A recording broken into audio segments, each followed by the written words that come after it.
Assalamualaikum warahmatullahi wabarakatuh. Bismillahirrahmanirrahim. Alhamdulillahi rabbil alamin. Wassalatu wassalamu ala asyrafil anbiya wal mursalin habibina maulana qudwatina uswatina sayyidina Muhammadin wa ala alihi wa sahbihi ajma'in. Subhanaka la ilma lana illa ma 'allamtana innaka antal alimul hakim wa la haula wa la quwwata illa billahil aliyyil azim. Yang kita muliakan saudara pengurusi majlis kita pada pagi ini yang baru sebentar tadi memberikan ucapan haluan, yang kita muliakan seluruh sah kepimpinan TNB Kuantan yang diketuai oleh pengurus besar, sekalian staf-staf yang menjadi pegawai dan kaki tangan TNB Kuantan yang merupakan tetamu-tetamu Allah semua pada pagi ini. Kita ucapkan banyak-banyak syukur kepada Allah.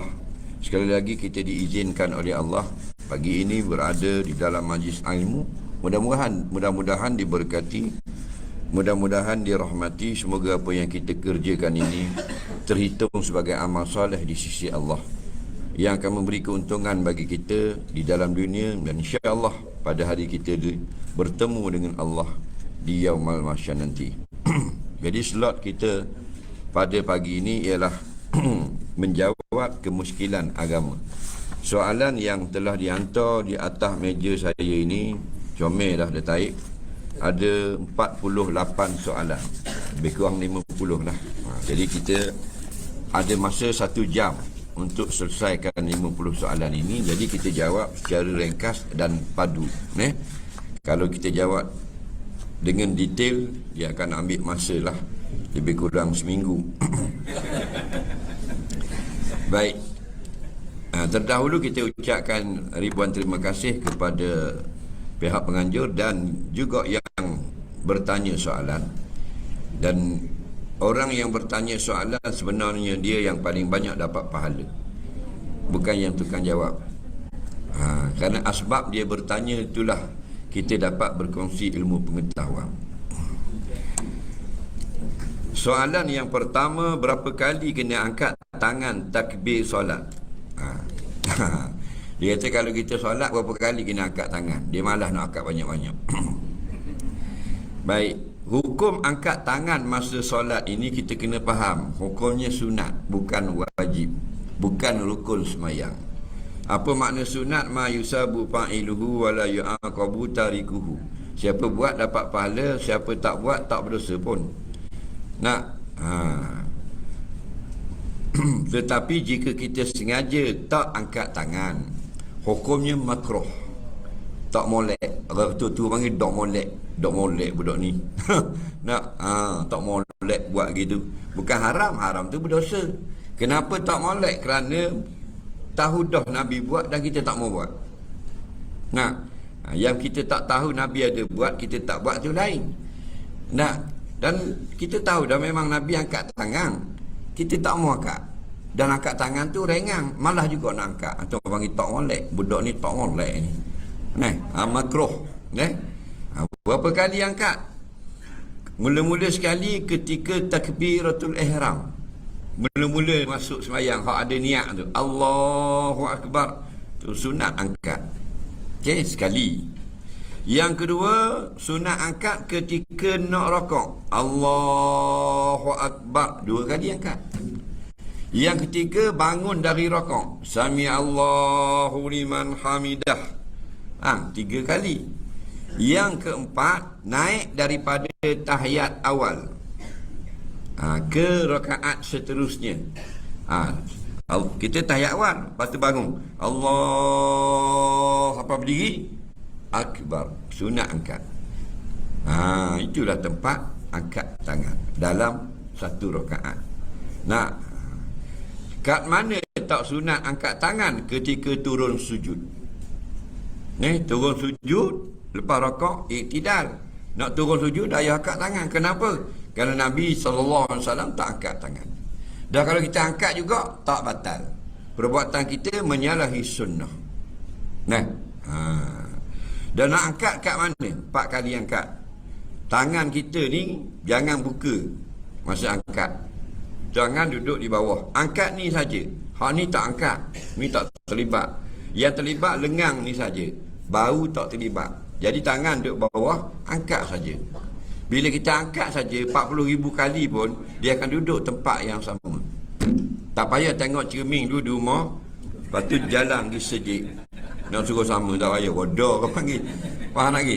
Kerana tanganmu tu mu angkat lah masa mana pun, syarat mu tak angkat siku. Boh siku di bawah, angkat.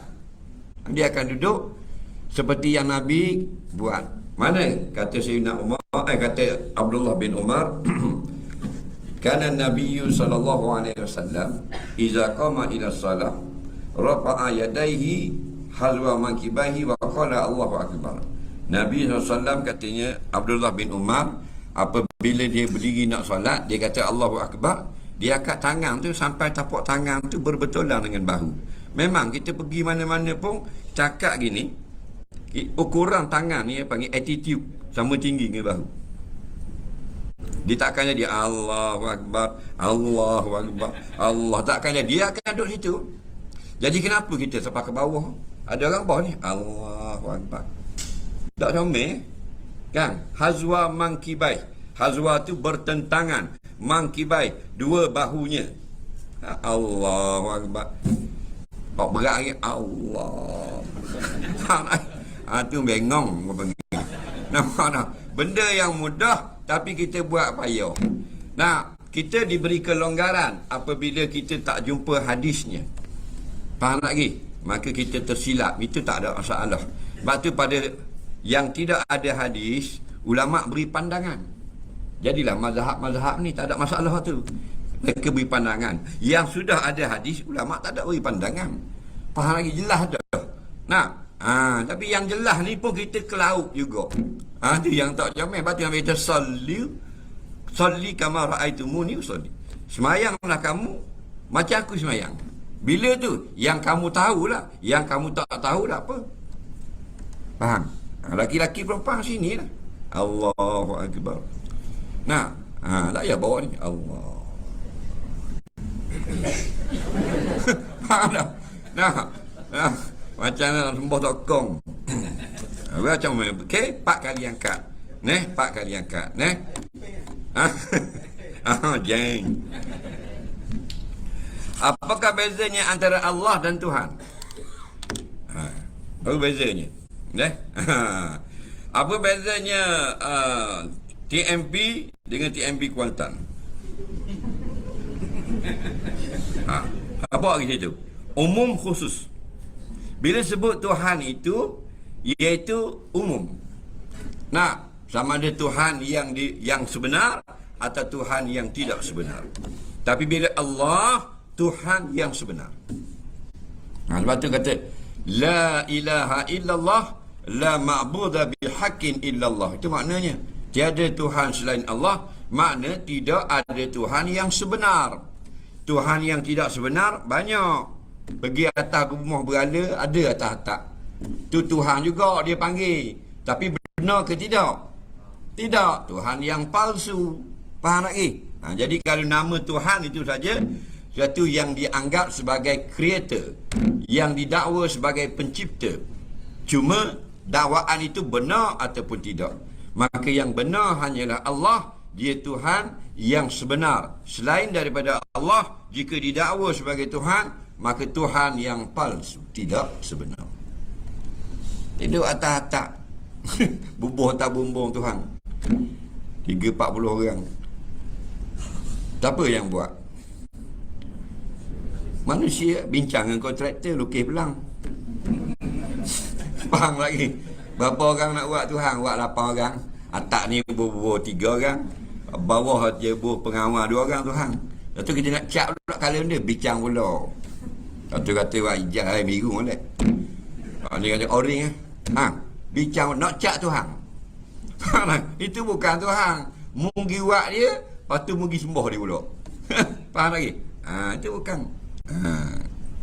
Orang majusi dia buat Tuhan. Lepas tu dia pergi sembah pula. Dia yang buat, dia yang create benda tu, dia pula takut ke benda tu. Berat nanang. Tuhan yang sebenar Allah. Jadi apa makna Allah? Tuhan yang sebenar, yang wajib ada, yang mencipta segala sesuatu yang tidak dicipta. Itu makna Allah. Kalau Tuhan umum je. Kalau sebut TNB dah maknanya satu syarikat yang kerjanya berkait dengan elektrik. Tapi kalau TNB Kuantan, tak kena dah kat lain. Sinilah tepatnya. Soalan seterusnya, apakah hukum hasil duit main forex? Dia hasil ni dia dua je. Kalau tidak halal haram, atau antaranya tak boleh nak kata halal atau haram, masih bingung lagi, namanya syubhah. Faham lagi? Jika haram, kita gunakan hasil yang haram, baguslah, solat tak diterima. Faham lagi? Dalam dunia lah. Akhirat okey, masuk neraka je. Tapi kita tak mau katalah institusi kewangan ni haram, halal dan sebagainya. Itu tugas majlis fatwa, keluarkan fatwa. Tapi nak khabar, kalau sumber pendapatan kita haram, maka kita makan, jadi kita solat. Bila kita solat, solat itu tak diterima. Kerana syarat diterima solat, makan harta yang halal. Nampak itu penting. Kita sekarang tak penting. Rezeki jangan ditolak. Haram pun haram lah. Tak terima. Kata Sayyidina Abu Bakar radhiyallahu anhu, la yaqbalullahu salata ahadikum fi jawfihi haram. Allah Ta'ala tak akan terima satu pun salat seorang kamu jika dia terlibat makan harta haram. Kita bimbang. Kita solat sajuk saja pecah dahi. Jahit tu dahi, kapong kembah. Malang-malang pecah dahi 12 jahit pecah dahi. Hebatnya tahajud, tak terima. Tak terima. Bang. Kerana apa? Kerana benda yang kotor, tak terima. Haram ini kotor di sisi Allah. Kita okey. Kita rembak belaka kita. Bang. Tak rembak lagi dah. Nak ngundi dah. Jangan politik jangan politik. Itu contoh tapi live ni dia gitu. Makannya sama je kata haram. Kita beli roti gading ni halal haram, sama je rasa. Kita beli pulut panggang, sama je rasa. Tapi hukum tak ada. Jadi kita gunakan duit yang haram untuk berbeli tu haram, dosa dah. Bobolah mulut pula telang, jadi darah daging. Akhirat lagu mana? Nabi kata, kullu lahmin nabata min sutin fanar aulabi. Setiap badan kamu jika ada daging itu daripada harta yang haram, go to hell. Nabi tak kata go to hell, fanar aulabi. Nabi kata, maka masuk neraka itu lebih mustahak bagi dia. Akhirat dia dua je. Tak macam dunia. Dunia kalau kita tak boleh pergi ke jalan teruntung, kita kau nak balik, keluar kot ni Celuk Cipedok. Celuk Cipedok pula ada rock block, kot semambu. Banyak boleh lari. Akhirat dua jalan aja, fariqun fil jannah wa fariqun fis sa'in. Sekumpulan manusia ke syurga, sekumpulan ke dalam neraka. Faham lagi? Jadi hati-hatilah. Lepas-lepas kalau ada makan yang haram, istighfar, minta maaf pada Allah. Allah tak heran kita banyak salah. Allah heran kenapa tak mau minta maaf. Dah sikit je haram tak, halalnya banyak. Sikit pun tak boleh juga. Beginilah, nasi air seperiuk, teh ayam sesudu. Kucah. Mu nak makan tak? Makan tak? Sesudu je teh ayam. Nasi air seperiuk. Faham lagi? Gitulah. Kerana kaedah idza jama'al halal wal haram faqulibal haram. Bila bercampur yang halal dan yang haram, maka hukumnya menang yang haram. Itu kalau tak ayam sudu. Kita zaman ni tak ayam seperiuk. Nasi air sudu. Faham lagi? Faham tak? Banyak orang haram gitu ni. Jadi minta maaf lah. Jangan teruskan aktiviti makan harta haram. Memang seronok melewat rumah tiga takar, ada swimming pool tepi, bini mandi mau petang pakai G-string. Memang seronok tak? Tapi duit haram. Jeng akhirat lagi. Faham tak? Masuk neraka lah bini kita. Kita pergi makan orang haram. Dia tak masuk tu uduh dah muka je. Faham? Dah kalau masuk. Sah atau tidak solat kita jika kita membaca surah yang sama dalam rakaat yang satu dan rakaat kedua? Terima kasih. Soalan ketiga dari Elicat. Dia kata semayang lepas baca Fatihah, kita baca surah yang sama, sah atau tidak? Sah. Tak baca surah pun sah, dan baca surah mana pun sah. Hukum baca surah selepas baca Fatihah adalah sunat, termasuk menjadi imam. Bagi imam. Cuma kalau kita semayang berjamaah dan imam baca kuat, hendaklah kita diam, tidak baca surah dan dengar surah imam. Yang kita wajib semayang jemaah ialah baca Fatihah. Kerana imam baca kuat surah. Was-sama'i zatil buruj, kita dengar. Tapi kalau imam baca perlahan, atau kita semayang seorang makmum, duduk dua orang semayang seorang di rumah, atau jadi makmum yang imam baca perlahan, kita baca Fatihah, dan lepas kita baca Fatihah, imam belum rakaat, kita baca surah. Surah apa? Surah ikut suka kamu. Asal surah dalam Quran. Jangan baca hak Injil. Dan surah dalam Quran. Pilih 114 surah. Nak baca satu penuh surah apa habis boleh. Nak baca pendek-pendek pun boleh. Mana afdal? Yang habis lebih afdal walaupun pendek. Walaupun inna a'taina aja 3 ayat saja. Tapi dia habis. Lebih afdal baca Baqarah separuh. Itu kaedah ni. Okey?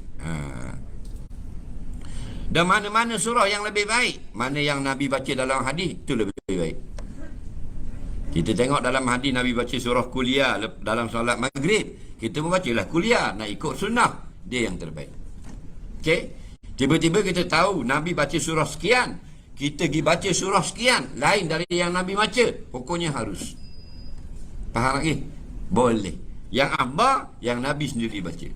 Okey? Soalan kita pagi ini surah yang sama. Nampak?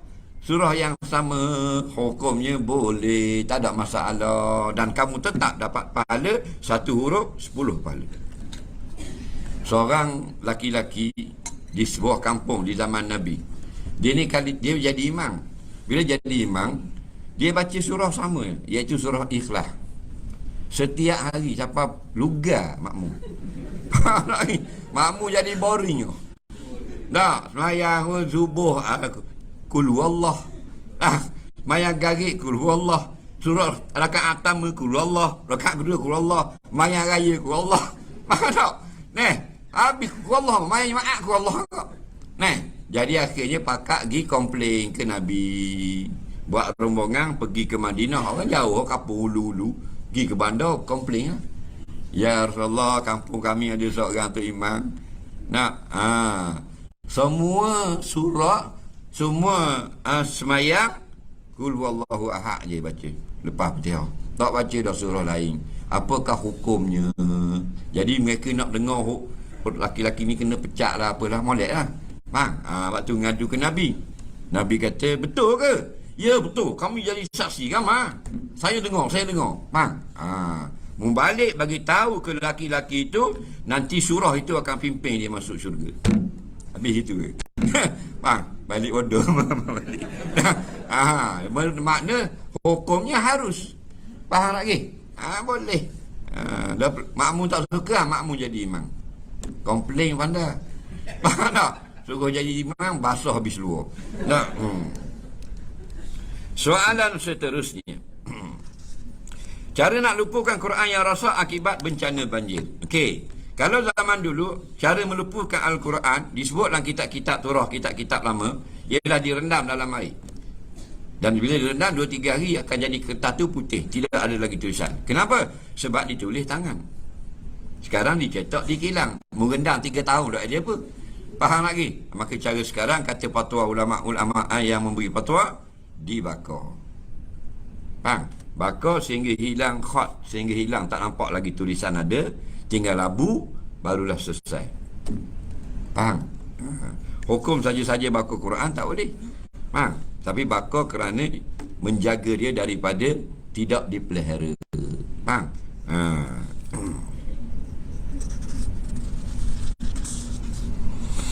Adakah sama maksud tidak berkat dan haram? Contoh klaim yang tidak jujur. Dan bolehkah disucikan punca rezeki tersebut dengan cara zakat, sedekah dan infak? Baik. Dia kata, apakah beza haram dengan berkat? Jawabnya, dia lain-lain. Berkat-berkat ni asalnya bahasa Arab barakah. Maknanya ziyadatul khair, bertambah kebajikan. Itu makna berkat. Berkat bukan makna banyak. Kita salah faham berkat tu banyak. Berkatnya anak orang ni hak tu. Sebab apa kata berkat? 6,000 gaji. Hei, tu bukan berkat. Tu gaji banyak. Orang Melayu duk faham ni berkat tu banyak. Kalau berkat tu banyak, nak tokemo lah berkat. Bukan, berkat itu bertambah kebaikan. Walaupun dia kerja panjat tiang je, TMB, kuli orang je, faham? Naik atas lori je, nak? Tengah panas kabak tiang. Tetapi daripada gaji yang dia dapat, dia boleh sedekah, dia boleh pergi Mekah, dia boleh belanja yang baik untuk anak-anak dia. Faham? Dia boleh infak, dia jumpa orang pondok, dia sedekah puluh ya. Itu tanda barakah. Mana ada kebaikan itu bertambah. Naik walaupun dia postman ya, bawa unta di atas surat. Tapi boleh pergi Mekah. Kerana pendapatan dia RM80 sehari di atas surat. Atau sebagai food panda, barakah.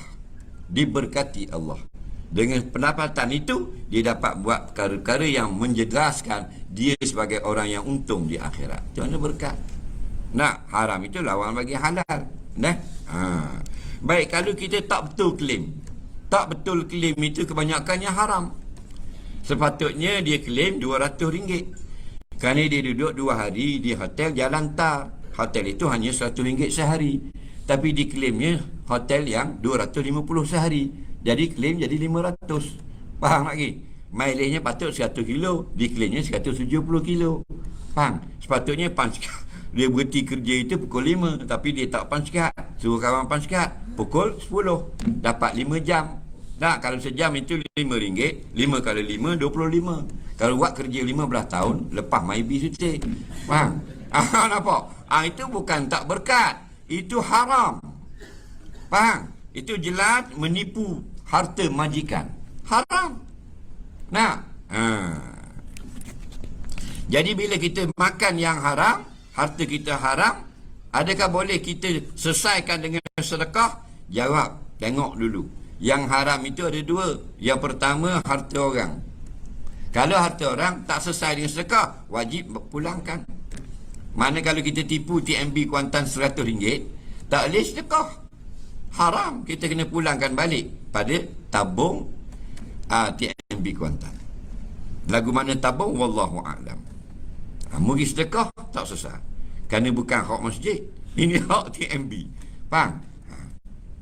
Hati-hatilah. Tapi kalau haram itu daripada duit kita, itu tak perlu sedekah. Itu boleh dengan sedekah, tak perlu pulangkan. Contoh sebelum kita kerja di TMB Kuantan, dulu penari tiang. Contoh. Faham lagi? Dah. Contoh. Faham lagi? Penari tiang ni dia menari di tiang lah, bukan pakai telekung. Faham lagi? Pakai spender. Jadi dia tu buat dosa dengan Allah. Maka dapatlah gaji bulan-bulan 2-3 ribu. Itu panggil pendapatan yang haram, yang bukan duit orang siapa-siapa. Duit dia tapi sumber yang haram. Maka bila dia bertaubat, tak payah pulang pada siapa-siapa, cukup dia beristighfar pada Allah, dan lebih baik dia banyakkan sedekah. Kalau tipu duit orang, curi RZ, curi motor orang, mana boleh sedekah? Wajib cari tuan motor mula, kena hantar balik. Soalan seterusnya, adakah tugas ibu bapa hanya pada anak laki-laki jaganya? Sebab selalu ayat kau anak laki-laki wajib jaga ibu bapa berulang kali. Sedangkan anak perempuan ada hadapan sebelahan rumah je. Ada yang tidak kerja, tapi anak laki-laki masih kerja duduk jauh. Situasi ini di mana adik-beradik 6 orang, 1 laki 5 perempuan. Selalu laki-laki ini disalahkan. Bolehkah Ustaz beri penerangan soal penjagaan ini? Begini, sebelum berkahwin, anak perempuan, anak laki-laki, dua-dua jaga ibu bapa. Sumber pendapatannya atas laki-laki. Contoh, ibu bapa yang tak sihat atau uzur. Kan? Ada anak perempuan, 2 beradik. Anak laki-laki 2 beradik. kewajipan mencari duit untuk makanan ibu bapa ini atas anak laki-laki. Ada pun anak perempuan bukan duduk saja main TikTok. Dia kena mandikan ayah, kan, mandikan mak dia, tolong masak nasi dan sebagainya. Tak, sumber dicari oleh anak laki-laki. Itu maksudnya. Nah, tapi bila sudah berkahwin, anak perempuan hanya beri tumpuan kepada suaminya saja. Faham? Jika ada lebihan masa, jenguklah ibu bapa. Ada pun anak laki-laki bila berkahwin pun tetap kena jaga ibu bapa. Sama ada dia sendiri, tangan dia sendiri pergi jaga, atau dia bayar orang gaji untuk menjaga. Faham tak? Soalan seterusnya. Jika mula perjalanan pada hari Jumaat pukul 10 pagi dan dijangka sampai ke lokasi pukul 3 petang, adakah solat Jumaat dikira wajib juga untuk orang lelaki atau dibolehkan untuk jamak sama-sama waktu asar, jamak zuhur dan asar? Pendapat yang muktamad, jika kita mula keluar daripada rumah musafir itu selepas subuh, maka wajib solat Jumaat. Jika keluarnya itu sebelum waktu subuh, tak wajib solat Jumaat. Tetapi wajib solat Jumaat yang keluar selepas subuh itu ialah pada perjalanan darat atau perjalanan yang ada laluan di masjid. Jika walaupun keluar lepas subuh 10 pagi, tapi laluannya itu tidak ada masjid atau tidak boleh nak berhenti di masjid, contoh naik kapal terbang, tak wajib terjun parachut, pokoknya harus tak solat Jumaat. Atau naik kereta api, takkan suruh kereta api cari masjid. Faham lagi? Maka tak ada masalah. Maknanya kalau kita keluar lepas subuh, kenderaan itu kita yang kawal. Faham? Wajib berhenti solat Jumaat. Contoh kita yang kawal, kita jadi driver, kita yang bawa kereta kita. Faham? Atau kita duduk belakang jadi bos, kita boleh arah driver berhenti. Itu wajib. Okey? Soalan seterusnya. Masa arwah mak mertua saya masih hidup, saya ada pinjam duit, tapi saya belum bayar lah sampai dia mati. Macam mana cara saya nak bayar hutang itu? Ayah mertua pun lama dah mati. Adakah itu jadi faraid? Tolonglah jelaskan.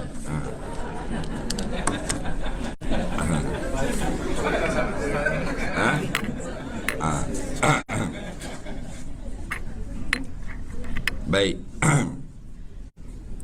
Dia hutang dengan mertua dia, tapi dia tak bayar. Oleh kerana dia tak bayar, mati mertua dia. Contoh. Nah, susah hati menantu tak bayar duit. Nah, contoh. Maka macam mana nak bayar? Jawabnya, bayarlah kepada warisnya. Kita menantu bukan waris. Okey? Wajib bayar. Dia akan jadi faraid. Contoh kita pinjam 10,000. Dah, sampai masa nak bayar, mati mertua. Jangan buat diam.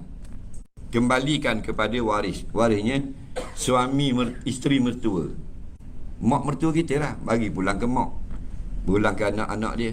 Ini saya pinjam dengan ayah sekian-sekian ribulan, 10,000. Faham lagi? Atau saya ada berhutang dengan ayah, bayar sebulan 1,000. Jadi saya tak mampu nak bayar sekaligus. Saya akan bayar balik sebulan 1,000 lah. Maka hukumnya harus. Dan duit itu faraid. Yang berhak anak-anak si mati, isteri je. Jadi kita buat diam, makan harta orang cara batil. Ramai orang buat diam. Dalam tuan hutang hidup pun dia buat diam. Ni tuan hutang KO. Apa lagi? Tak, lagi buat diam. Betul tak? Dalam tuan hutang ada lagi pun dia buat diam. Dah hutang aku bayar bila? Iwak lembu kenyang. Bang, dah kalau tuan hutang mati lagi lah seronok. Tak payah bayar. Bang, jadi kita makan harta orang cara batil. Tempatnya go to hell juga. Kalau tak dan taubat. Dan taubat saja tak sah. Kerana harta orang wajib kembalikan. Okey? Hukum promosi barang sambil menari, pendapatan itu kita halal atau haram? Dia nak jual barang dalam Facebook, buat live, dia pun menari. Faham? Jadi adakah perniagaan itu halal atau tidak? Yang pertama, kita nak tahu halal atau tidak, mabek dia panggil. Barang jualan, produk itu. Kalau produk itu tidak ada masalah syariah, halal lah barang itu. Kemudian cara menjual. Dia kata dia menari. Contoh, untuk tunjuk dalam live Facebook nak jual. Begini, Jika tarian itu haram, maka haram. Jika tarian itu tidak haram, maka tidak haram. Apa makna tarian? Menggerakkan badan mengikut rentak, maka dipanggil tarian. Maka adakah hukum tarian itu haram? Tak, asalnya harus.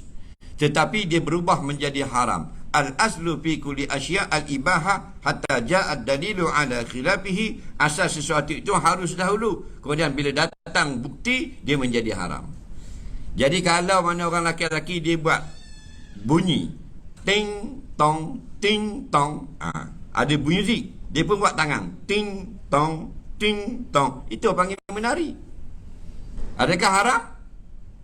Jika laki-laki yang menari dan tidak ada kegairahan pada rupa tarian, dan dia menjaga auratnya, contoh tarian-tarian kebudayaan yang laki-laki dulu, yang perempuan buh tepi dulu, maka dia tutup aurat, tidak ada perbuatan yang lucah, tidak ada gerakan yang menggairahkan.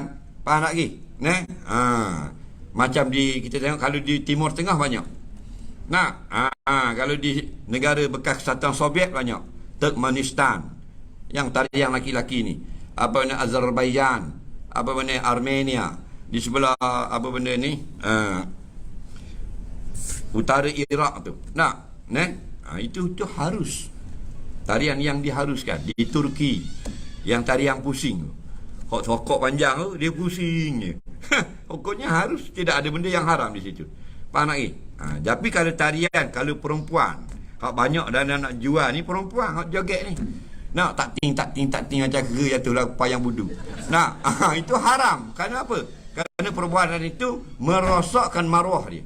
Orang tengok, Allah, apa jadi gini? Itu panggil muru'ah, itu gugur. Muru'ah itu mana kehormatan seseorang. Sudah jatuh. Dan kan Allah beri kita setiap dilahirkan kita, Allah beri setiap seorang satu maruah untuk kita jaga. Faham? Jadi kalau nak jual tak salah, joget-joget lah. Faham tak lagi? Muka tu dah apa tu dah. Tak apa jadi dah. Pergi joget pula. Faham? Tak payah joget. Orang lain kaya pada mu, tak joget pun. Kalau nak kiamat, kita kenal bisnesmen di Kuala Lumpur kan. Kaya-kaya. Rumah semua hebat-hebat belaka. Tapi dia tak joget. Faham lagi? Cuba itu minum air dengan tokel helikopter. Kita ingat jual-jual gitu, jual tokel helikopter. Tapi dah tak joget. Oleh-oleh ada kaya. Kita tak faham habis joget macam ruk. Tung-tak. Macam mana? Kita terikut-ikut. Faham tak? Terikut-ikut. Hati-hatilah. Soalan seterusnya. Pasal pembahagian harta, kalau tidak sempat wasiat, cuma sempat tulis dalam kertas, telah buat pesanan, adakah wasiat maksud surat yang ada cop dari huruf jadi sumpah? Begini, wasiat ini boleh dengan mulut, boleh dengan tulisan, dan lebih baik itu jika bertulis dan dengan lisan. Dan pada zaman sekarang, setiap tulisan itu disahkan di mahkamah. Dia panggil mati stand mahkamah. Bayar RM30, pam lagi wasiat. Jadi kalau mulut saja, dia kadang-kadang membawa masalah. Umpamanya tidak dipercayai oleh waris yang lain. Jadi masalah. Kita kena bawakan bukti. Bila tak berjaya bawakan bukti, maka dakwaan kita tidak dipakai. Walaupun perkara itu berlaku sungguh. Sebab itulah baiknya ditulis. Faham? Dicop mahkamah itu sebagai rasmi saja. Kalau tak ada masalah, kita beritahu ayah ada wasiat begini-begini, dan waris semua suka dan bersetuju, tak ada masalah. Tapi kalau mengundang masalah kepada waris, sebagai waris kata aku tak percaya. Tak.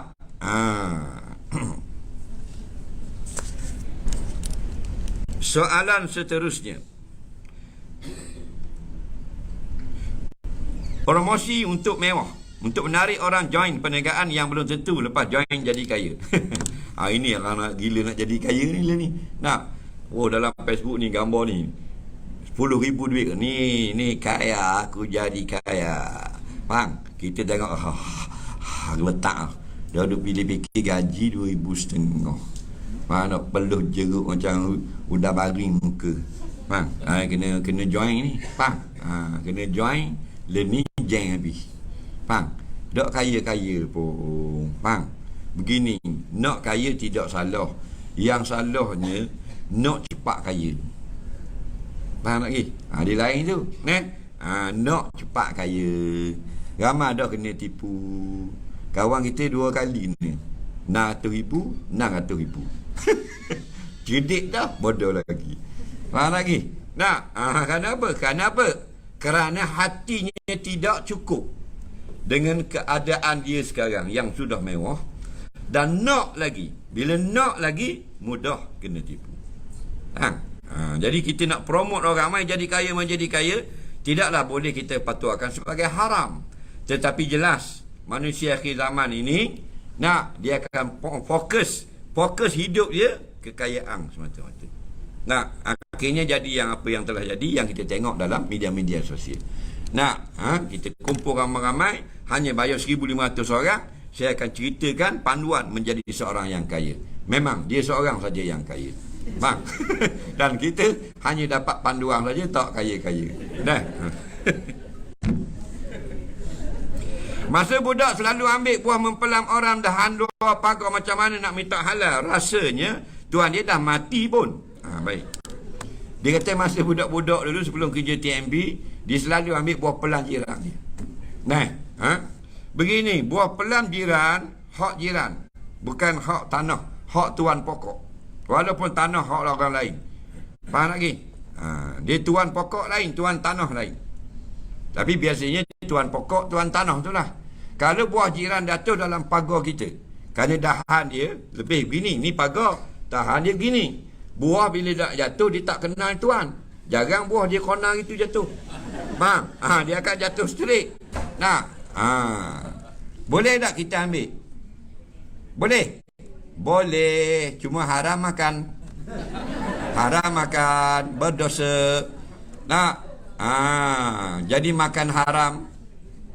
Ingat buah jiran masuk dalam pagar kita, haram makan. Tapi harus ambil dan pulangkan pada jiran. Ada orang dia pakai dah jatuh dalam tanah kita, jadi hak kita. Okey, lori TMB silap parking dalam tanahmu, jadi lorimu. Faham lagi? Mana boleh kira gitu? Masuklah tanahmu, hakmu. Tak gamuk. Wajib pulangkan balik. Khabar Cik Ani, ni kita kutip tadi boleh 27 teh buah pauh. Jatuh atas tanah kita. Dalam Islam, sunat Cik Ani itu sedekahkan sedikit bagi kita yang mengutip. Cik Ani kata terima kasih banyaklah. Masuk semua. Ada ke pasal yang tongong gitu? Kedekut nak mampu. Orang tu lo kutip jirang lah tu pula, berilah separuh. Tak? Ada ke perangai gitu? Ambil semua. Kabur telur ayam awak, telur lah pagar lah bawah rumah kita. Ambil semua, suti dah weh. Cik Ani tu macam ayam dah.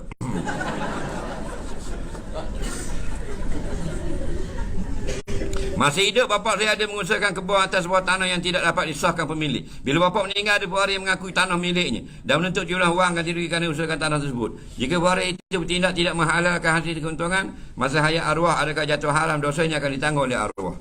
Bila mati dah ayah, pokok-pokok pelang ayah apa semua, ada pula orang dakwa tanah dia. Al-bayyinah ala mudda'i. Orang mendakwa kena datangkan bukti. Mana surat, geran, yang tanah itu nama dia. Jangan percaya gitu. Faham lagi? Ada surat nama awak. Faham? Jadi tak wajib bayar apa-apa. Okey? Melainkan dia bawa surat, bawanya kita duduk di atas tanah dia. Kemudian kita tak tahu perjanjian dia macam mana sebab dia tuan tanah. Maka yang selepas daripada kematian, kalau dia tak suka, kita kena alih pokok-pokok yang ada atas tanah dia. Itu kalau sahih, dia tuan tanah. Kalau semata-mata dakwa, ini ramal. Faham? Apakah boleh mandi telanjang? Siapa tanya ni? Nombor 17. Hukumnya harus dan haram. Kenapa? Kerana berkait dengan aurat. Apa makna aurat? Anggota badan kita yang wajib kita tutup dari dilihat oleh orang. Orang je.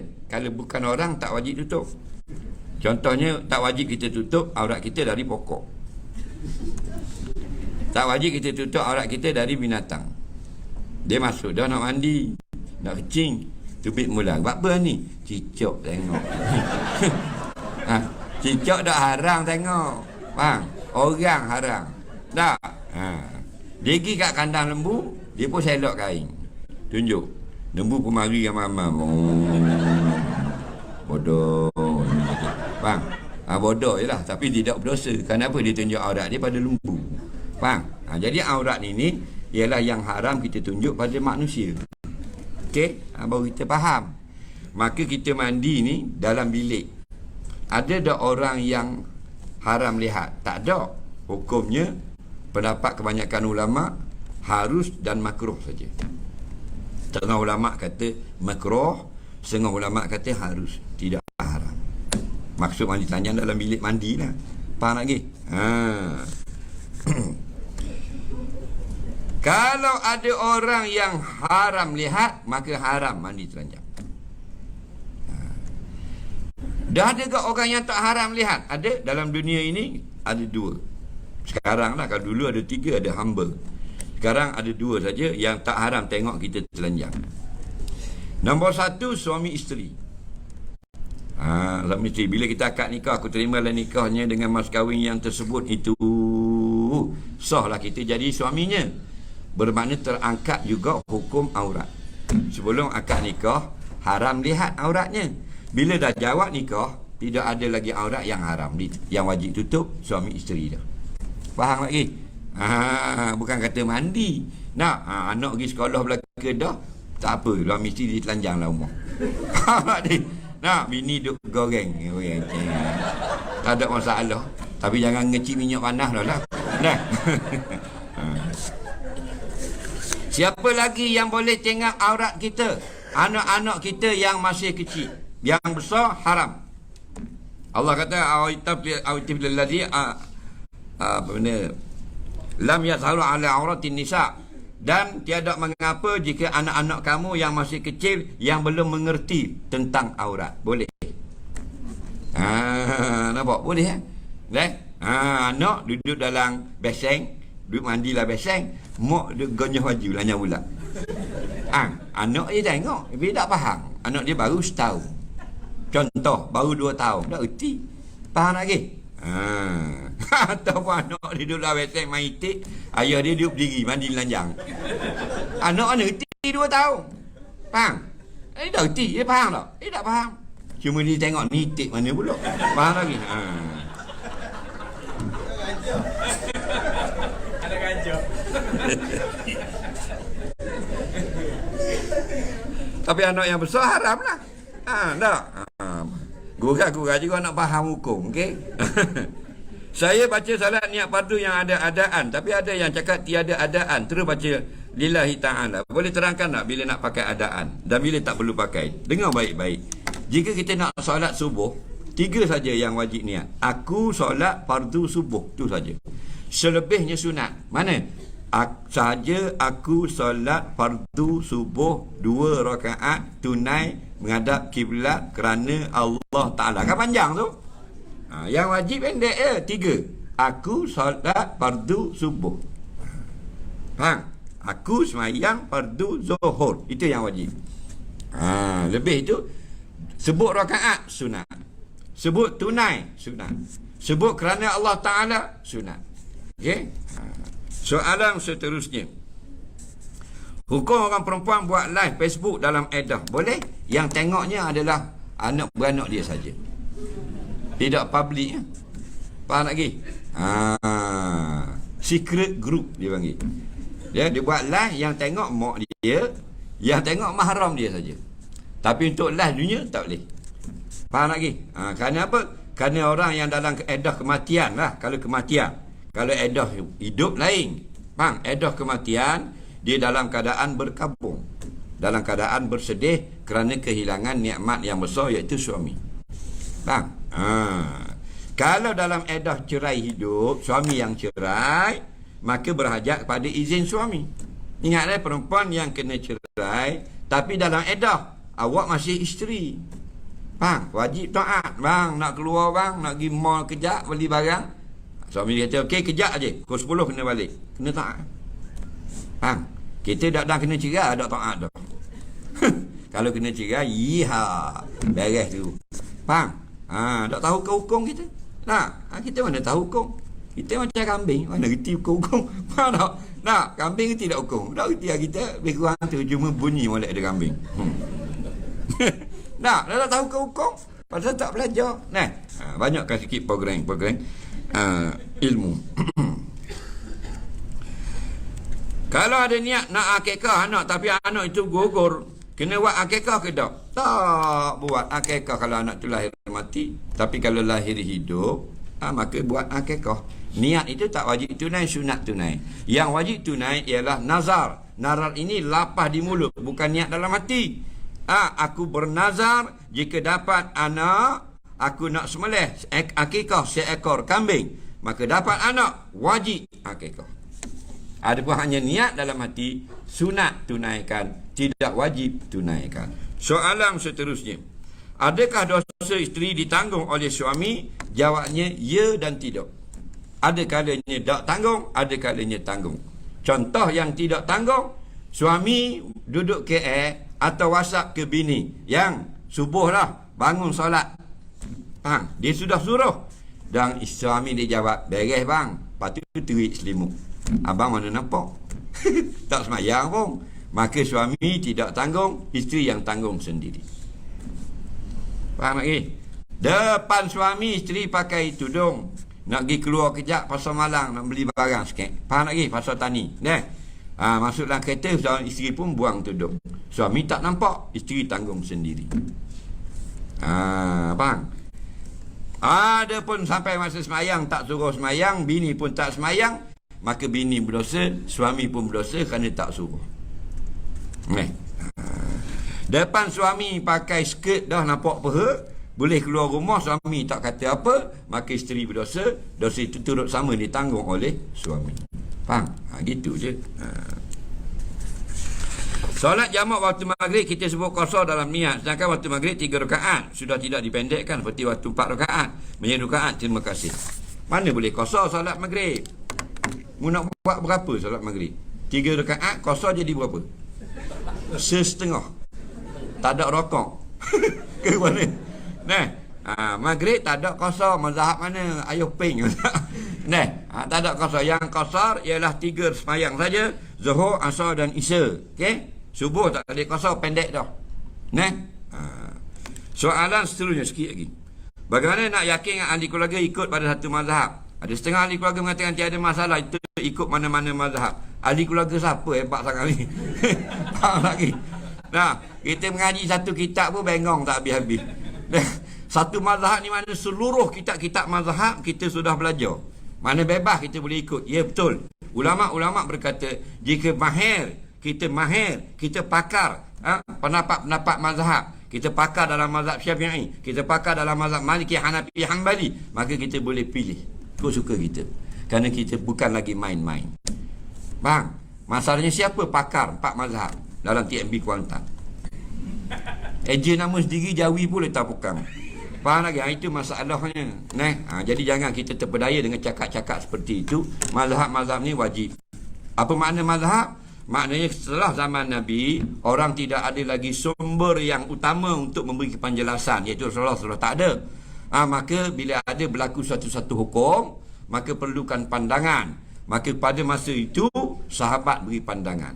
Batu mazhab yang pertama dalam sejarah ialah ketika zaman sahabat. Batu kalau kita mengaji ilmu agama, kita akan jumpa kisah-kisah mazhab Aisyah, mazhab Ibnu Mas'ud, mazhab Ibnu Umar, mazhab Sayyidina Umar, mazhab Sayyidina Abu Bakar, tapi kita tak pernah dengar kerana kita orang awam. Kita hanya dengar mazhab Syafi'i, Maliki, Hanbali. Kerana kita bukan orang alim. Jadi bukan apa?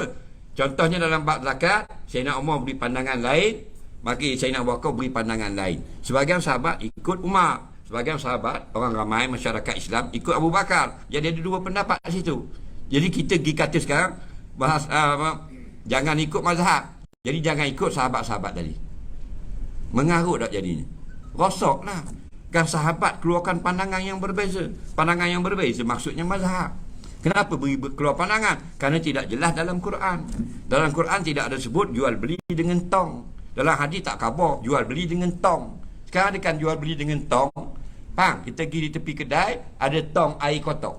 Kita setuju dengan air ni, letak RM1, kelakang, keluar air kotor. Itu jual beli dengan tong. Ada orang yang akad jual beli. Cuba baca satu ayat hukum jual beli dengan tong. Kalau tak mau ikut mazhab. Tak ada lah. Ulama kerjanya beri pandangan. Faham? Kita ikut ulama tu panggil ikut mazhab. Faham lagi? Jadi kita boleh tak kita perbagaikan mazhab? Boleh. Jika kamu alim. Siapa yang alim dalam Malaysia? 4 mazhab. Ada? Nah.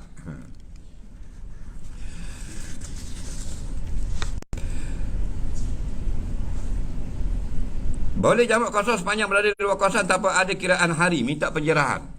Jawabnya, mana boleh begitu. Kita keluar daripada kawasan, nak pergi mana? Nak pergi Kuala Lumpur. Kuantan Kuala Lumpur berapa kilometer? 240. Maka sudah lebih dari 85 kilometer yang menjadi syarat. Kalau destinasi kita 85 kilometer ke atas, maka kita keluar saja daripada Mukim Kuantan. Maka kita sudah boleh jamak qasar. Faham? Tapi bukan sembarangan. Kita nak pergi Kuala Lumpur berapa hari? Kita nak pergi Kuala Lumpur 3 hari. Kalau 3 hari atau 2 hari atau 1 hari, boleh lagi jamak qasar. Kenapa? Kerana orang Kuantan yang nak duduk di Kuala Lumpur 3 hari saja, dia panggil musafir yang singgah di Kuala Lumpur. Nama musafir masih ada dengan kita, boleh jamak qasar. Tapi kalau orang Kuantan nak pergi Kuala Lumpur, nak duduk 4 hari dan ke atas, sudah tak boleh jamak qasar. Kerana bila kita nak duduk 4 hari, sebaik saja kita sampai Kuala Lumpur, kita bertukar status kepada pemukim Kuala Lumpur. Bila dah nama menjadi pemukim, boleh jamak qasar. Haram jamak qasar, tak sah. Ingat kita dah duduk Kuantan, cuma nak ziarah mak saudara di Tanjung Malim. Faham? Nak pergi berapa hari? 3 hari ke bawah, boleh jamak qasar. Dipanggil orang Kuantan yang singgah musafir di Tanjung Malim. Apa makna musafir? Orang yang berjalan 85 km ke atas, atau dia singgah suatu negeri tak lebih dari 3 hari. Apa nama makna mukim? Orang yang datang dari jauh sekalipun daripada planet Mustari, Zuhal, tapi datang ke Kuantan untuk duduk 4 hari dan ke atas, maka dia pemukim Kuantan. Pemukim boleh tak jamak qasar? Faham nanti lah? Soalan seterusnya. Ustaz, tambah sikit boleh? Tadi dia pergi satu tempat je untuk 3 hari. Boleh kalau jaket-jaket boleh? Boleh, faham dah nak tanya benda. Boleh. Boleh. Kuala Lumpur nak duduk 2 hari, Tanjung Maling 2 hari, Teluk Engsen pula dah. Teluk Intang 2 hari, Alustar 3 hari, boleh. Tapi ada satu tempat dia nak duduk 4 hari. Tempat tu tak boleh dah. Kerana dia sudah bertukar status pemukim. Faham? TikTok.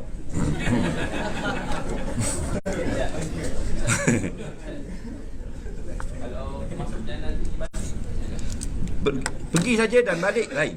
Pergi saja mesti 85 km dan ke atas. Balik hari tak ada masalah. Hari pergi tak kira, hari balik tak kira.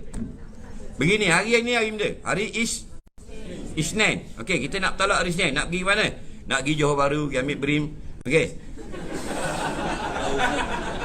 Contoh. Dari sini tak boleh. Sini dah lepas hijah. Okey. Isnin, Selasa, Rabu, Khamis. Bila nak balik? Jumaat. Faham lagi? Hari ni nak pergi Johor Bahru. Faham? Nak balik bila Jumaat? Hari ni hari pergi, tak kira. Hari Jumaat, tak kira. Tinggal apa hari? Selasa, Rabu, Khamis. 3 hari, awak dikira masih musafir di Johor Bahru. Faham? Tapi awak nak balik hari Sabtu. Hari ni hari Jumaat. Hari ni hari Ahad. Isnin, Selasa, Rabu, Khamis, Jumaat. Bila nak balik? Sabtu. Sabtu tidak dikira hari balik. Hari pergi hari ni tak dikira. Tinggal apa? 4. Kamu sudah bernama pemukim Johor Bahru. Ingat tak? Angguk lagi bahang roti canai roti dah ingat pula. Lagi. Tu tak? Boleh ke letak batu sungai atas kubur? Boleh. Batu Gunung Kilimanjaro boleh. Tak ada masalah. Jangan curi hak orang sudah. Faham? Dia letak batu. Kerana Nabi SAW, zaman sahabat, dia letak batu sebagai penanda. Kita panggil ni nisang lah. Faham? Boleh. Kau anda lah kita nak pergi Nissan ke Toyota, kau anda kita. Nak. Tapi itulah batu penanda. Batu sungai, batu gunung boleh belaka. Jangan ambil hak orang. Faham lagi? Dia tengok kubur sebelah lawa. Ambil buat ni. Faham lagi? Curi hak orang. Tak boleh. Soalan seterusnya. Baru ini melangsung Sukan Commonwealth bermain cara pembukaan tubik seekor lembu mata merah. Adakah betul itu agenda Yahudi Nasara? Jawabnya mungkin saja. Mungkin saja dah orang bukan Islam. Dia mana orang Islam pun tak sihat dah ni. Ngarut ngabang kali. Kita Malaysia ni dalam TikTok tu Islam amal tu. Tu pun mabuk tadi habis dah. Nunginyo habis. Faham? Ni pula Commonwealth. Hak Commonwealth. Faham? Bukan Islam, orang Yahudi. Lagilah mengarut. Itulah keharah kebaikan itu makin kurang lah yang sebenarnya. Cuma kita lah tak payah pandai-pandai ni. Ni memang lembu Samiri ni. Boleh jadi agenda Freemason dan sebagainya. Boleh jadi kebodohan semata-mata. Apakah hukum bos kerat overtime budak-budak? Bos, ni garis kuning ni. Dia kalau sudah buat kerja tak boleh potong. Yang belum boleh kita ejah. Pasal tu hak majikan. Majikan kata kita tak boleh buat dah seminggu atas hari 4, 5, 6 jam overtime. Kita hakkan untuk 3 jam sehari saja. Itu hak majikan. Tapi yang sudah disuruh buat kerja, lepas tu tak membayar, tak boleh. Haram. Kalau terpijak air mandian anjing perlu samak ke tak? Kalau memang jelas air itu air sedikit, maka kena basuh, bukan samak basuh. Kalau air banyak tak ada masalah. Anjing mandi laut. Kita mandi sebelah anjing tak ada masalah. Pasal lebih 2 kalah. Jangan anjing naik atas belakang kita dah lah. Faham tak lagi? Kerana air laut. Tak. Tapi kalau airnya sikit, bekas jiru anjing sikit je air, kita kaki ayam pergi pijak pula. Maka itu tak sampai 2 kalah. Faksiluhu sab'a ulahunna bitura, wajib basuh kakimu 7 kali, salah satunya air tanah. Soalan seterusnya, berapa tempoh hari jarak sebenar musafir? Tadi dah kawal dah. Apakah hukum memaparkan gambar imbasan baby scan dalam media sosial? Kalau baby saja memang tidak sampai ke haram, tapi nampak bentuk-bentuk rahim itu haram. Kerana itu aurat kita di dalam badan. Kita ikut-ikut sebenarnya tunjuk ke orang. Dan barat benda itu sudah jadi biasa. Akhirnya benda yang biasa di barat akan biasa di Malaysia. Nampak? Kita makin mengarut dah. Dan ada dah beberapa suami yang ambil gambar bini dia tengah beranak. Dengan auratnya, dengan apa nampak habis, dengan peha yang habis tunjuk. Hebat kononnya perjuangan isterinya dipaparkan di media sosial. Nampak tak? Itu sudah jadi tak betul. Kerana apa? Kerana kita mula tidak patuh pada perintah agama. Nak tunjuk hebat apa? Semua yang melahirkan anak hebat belaka. Tak payah tunjuk gambar. Kau nak tunjuk gambar bini mu berok. Lagi nak tunjuk hebat kan? Habis benda dah tunjuk. Macam orang putih dia tidak ada air dah. Lepas tu dia ada pantai nude beach, naked beach. Kalau tak telanjang tak boleh masuk pantai tu. Jengkeng gitu. Kenapa? Kerana mereka dah jadi macam binatang. Binatang lembu mana ada? Dah kita jalan dalam dunia, daripada New Zealand sampai ke Peru, naik sampai Kanada, sampai Moskow, sampai ujung Vladivostok, ada lembu pakai spender. Mana ada? Dia tidak ada rasa air. Orang itu kau. Dah jadi binatang. Lepas tu dalam Quran kata, wahum kal an'am, mereka sudah jadi seperti binatang. Kenapa manusia yang kurang cakap bukan mulut kecoh merata, tapi orang cakap tak tahu buat kerja? Ni tak puas hati ni. Tapi orang yang cakap banyak, orang kagum dia. Dia begini. Kalau orang kagum itu kerana dia mulut dia pandai bercakap, itu tak salah dah. Orang kagum cakapan dia. Mu tak ada cakap, tak ada cakap, orang tak kagum. Jangan marah. Tapi kalau kamu tak pandai cakap tapi pandai buat kerja, orang kata tak betul, itu salah. Kerana prestasi itu bukan bercakap, bekerja. Jadi ramai jugalah. Cuma mana-mana jabatan mesti ada benda yang kita tak puas hati. Kita nak puas hatikan semua orang tak boleh. Kita nak semua orang suka pada kita pun tak boleh. Nabi yang terbaik, ramai orang tak suka. Jadi kalau boleh kita jagalah SOP kita. Walaupun kita buat benda yang betul orang tak suka, tak ada pedulilah. Kerana aku bekerja, keberkatan aku dapat gaji buat benda yang betul. Nah, kita nak dapat pujian dari bos dan sebagainya, payah dah. Ni bukan zaman je. Faham tak lagi? Macam-macam benda. Yang betul tak betul, yang tak betul betul, yang betul itu betul, tak betul memang tak betul. Itu saja, tak lari pada part. Nah, soalan seterusnya. Apakah hukum kalau kerja hakiki niruh disuruh orang lain buat?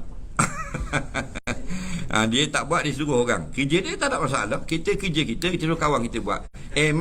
Mun tolong ambil surat tu, mula letak atas meja ni. Padahal kerja kita, kawan kita beres. Tak ada masalah. Tapi dia tak masuk kerja, dia hanya beri arahan online daripada rumah untuk dapat gaji. Itu baru tak betul. Jadi tengok keadaan. Kita kena hidup ini, kita tak boleh semua bersyarat dan bersurat. Kita kena hidup tasamuh, berlebih kurang. Jadi kalau 5 minit untuk solat duha, majikan tasamuh lebih kurang halalkanlah. Solat duha kejap je. Ni dak solat duha macam solat tarawih. Pukul 9, pukul 10 setengah dah sudah. Biana ada ni. Saya duha duha korok mu. Aku solat tarawih habis dah. Faham lagi? Itu masalah. Itu bukan tasamuh, tu patut dimarah. Benda kecek-kecek lebih kurang je. Halal berhalal. Selesai solat zuhur, saya terus pekerjaan hingga waktu asar. Tapi saya solat asar jam 5 dengan yakin wuduk saya masih ada. Tak batal. Adakah sah solat saya? Sah. Kerana kita sudah yakin solat zuhur.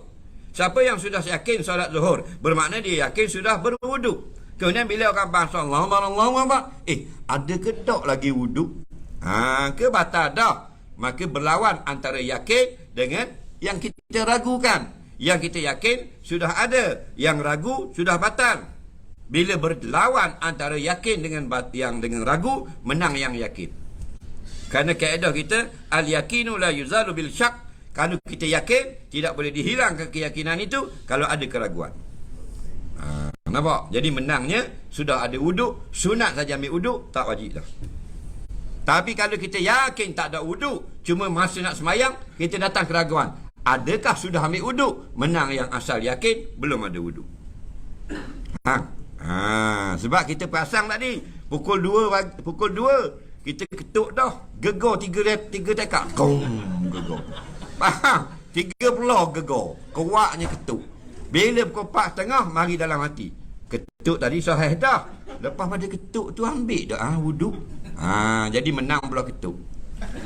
Faham tak lagi? Itu kaedah dipanggil prinsip. Sikit lagi. Apa hukum upload gambar Tanah Suci Mekah di media sosial? Nak menggalakkan tengok gambar itu pergi ke Tanah Mekah? Boleh. Tapi kalau nak tunjukkan kita sini buat ibadat, hukumnya haram. Apa makna riak? Talabul manzilah fi kulli binah bi amalil akhirah. Kita sengaja buat sesuatu, tunjuk pada orang dengan buat ibadat supaya orang puji kita. Jadi kalau kita tunjuk gambar duduk tawaf, duduk ruku untuk orang puji kita, duduk buat ibadat, maka itu nama riak. Pahala hangus. Tapi yang dibolehkan hanya satu saja, supaya orang lain turut rasa nak buat ibadat. Tapi itulah alasannya yang dijadikan sandaran untuk banyak kita upload di media sos. Nak gambar-gambar buat ibadat. Akhirnya lagi tengah sujud pun. Faham lagi? Itu banyak kan dalam malam-malam kita dengar pukul 12 malam ting bunyi kat Facebook. Kita tengok dan tahajud.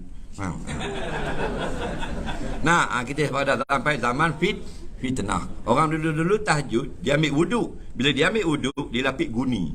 Takut air wuduk jatuh tak latar, dengar dia orang sebelah, takut orang sebelah kata dia bagus solat malam. Faham? Kita siap flash. Siap live lagi. Faham tak? Buat live lagi tahajud. Siap meraung-raung. Faham lagi? Live, nangis live. Faham lagi? Nak lewat gua ni. Sebab tu perkataan bodoh tu setiap 2 tahun kali direnewkan oleh Kamus Dewan Bahasa dan Pustaka.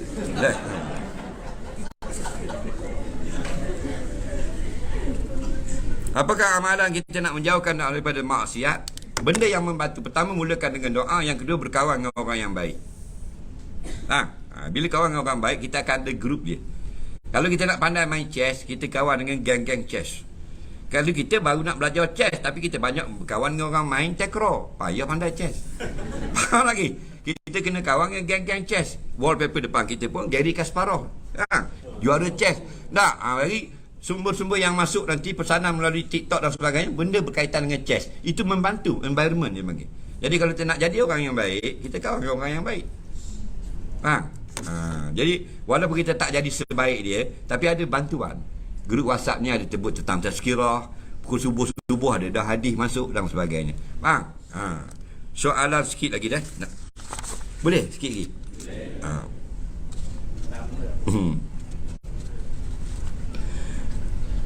Apakah hukum pula wanita yang dipuji laki-laki kerana kecantikan pakaiannya cantik?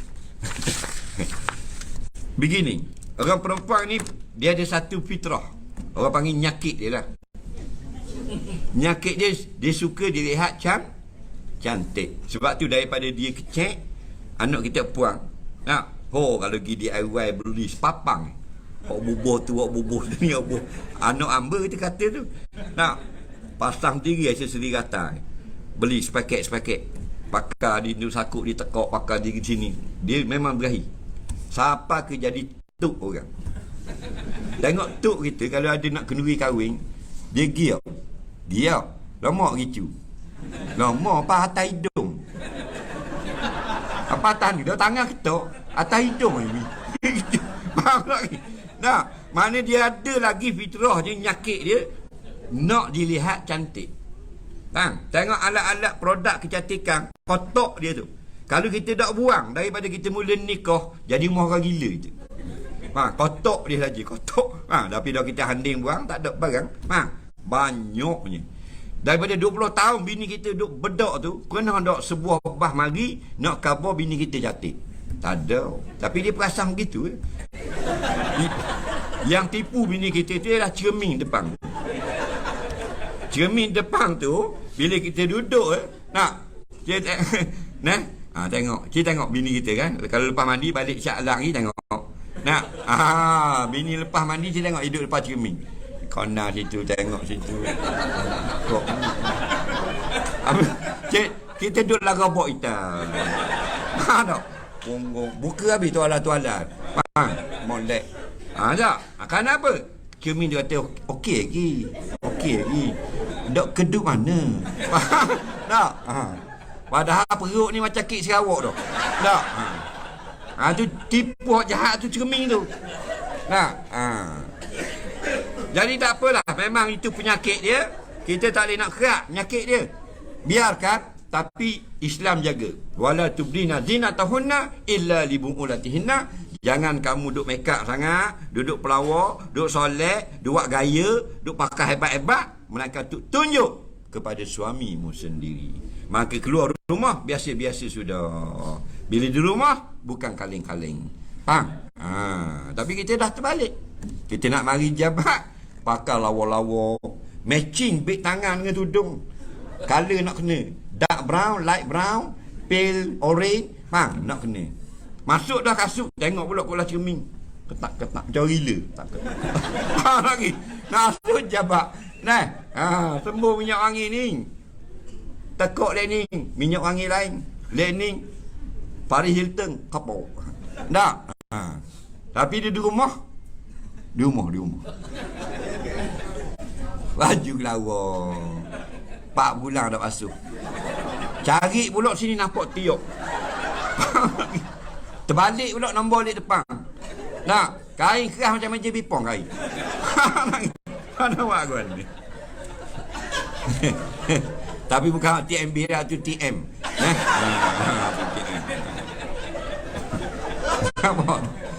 Siang dah. Tengok bini kita di rumah. Kita tengok, tak gerak. Kita nak tengok bini kita lawa, tengok di pejabat. Tengok di East Coast Mall. Barulah, comel juga bini aku. Dah rumah kan je kelawar. Nyanda di mesin basuh. Muka lebih kurang kelawar dah. Ni masalah. Kita lalu dekat bau macam obat lipah bau. Bini aku ke ni? Itu masalah.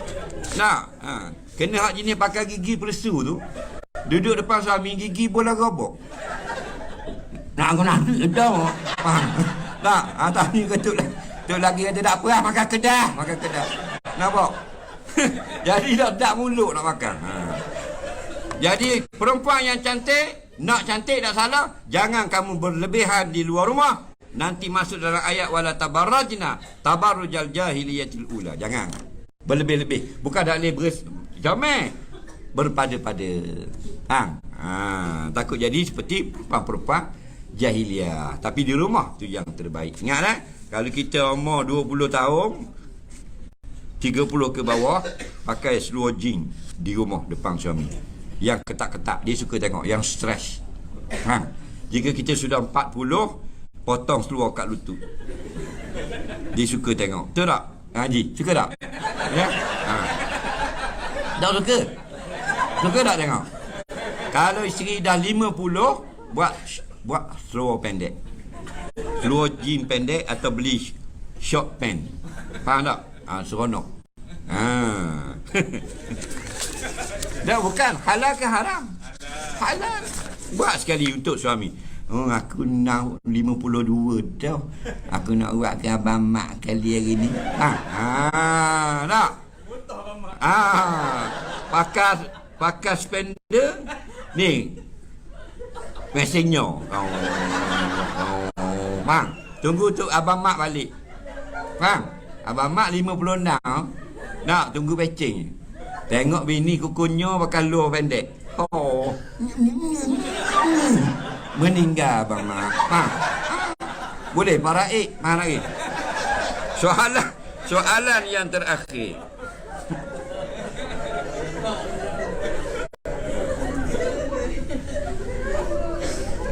Macam mana nak ajak seorang yang tak solat? Puas dah ajak tapi tak mau solat juga. Ajak lagi.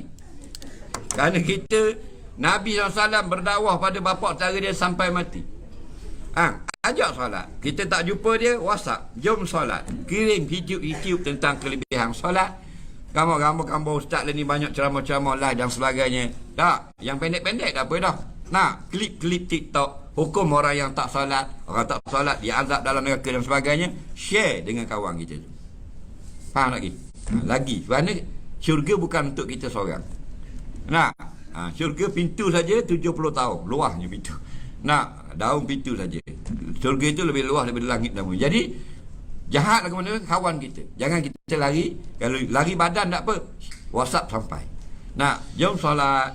Sekarang masuk waktu solat. Biar nak marah pun. Kawan kita. Nak? Jadi mana tahu. Kita selalu berdoa. Berkatnya Allah makbul. Nak? Kalau Allah tak makbul, Allah itu maha adil. Nak? Dia lakukan apa saja. Dia azabkan juga kawan kita. Dalam keadaan mati tak solat. Allah lebih adil dan lebih tahu daripada kita. Wallahu a'lam. Terima kasih pada segala pihak yang telah bersusah payah untuk menjayakan berhimpunnya kita pada tengah hari. Segala kekurangan mohon maaf. Semoga dipertemukan pada kali yang lain. Allah manfa'na bima 'allamtana, alimna bima yanfa'una, rabbana zidna ilma, rabbana atina fid dunya hasanah fil akhirati hasanah wa qina azabannar. Wa sallallahu ala sayyidina Muhammadin wa ala alihi wa sahbihi wasallam. Walhamdulillahi rabbil alamin. Assalamualaikum warahmatullahi wabarakatuh.